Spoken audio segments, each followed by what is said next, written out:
छैन यार, जाने बाटै छैन। त्यहाँबाट खेतमा लगेको छ यार, के खालको विकास हो यो?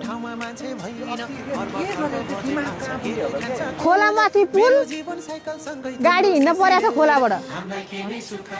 हेर्नु न यहाँ कहाँबाट जान्छ? यहाँबाट गाडी उक्लिँदैन। ल हेर्नु ल, खेतमा लगाएको छ त यार पुल त। यहाँ तलबाट यहाँबाट गाडी हिँड्ने ठाउँै छैन।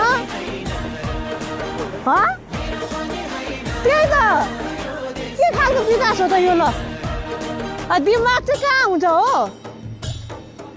खेतमा पो लगाएको छ त हो यो पुल त। आमा कस्तो खालको इन्जिनियर हो? ल खोइ त बाटो कहाँबाट गाडी ओर्ने नि? आमा त्यहाँ खेतमा पो लगाएको छ त बाबै। आमा खेतमा लगाएको छ त पुल त खेतमा लगाएको छ त। कसको हो त यो ऊ त?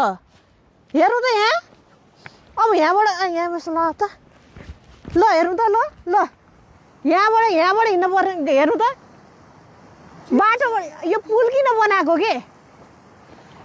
यो पुल बनाउनुको औचित्य के हो के?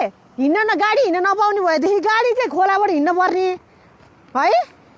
यता बना भए हुन्थ्यो नि त, सार्वजनिक बाटो त यता जान्छ त। खेतमा लग्छ यार। के अरे ऊ त, के अरे यो ऊ त पुल त खेतमा लग्छ दाइ। आमा बाटो छ त्यहाँ, देखा त कान्छ उता देखा त। बाटो छ यहाँ, पुल छ खेतमाथि। What is this? What kind of विकास? यो जुम्ला हुम्ला पछि पर्नेको कारण किन थाहा छ?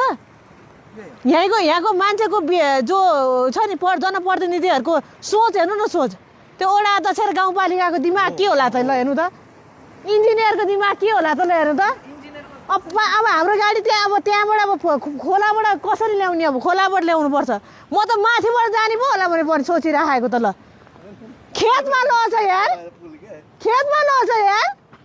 अचम्म। ए प्रभु, ए नाथ, ए हरि, ए शिव, ए शङ्कर, ए भोलेनाथ, ए नाथ।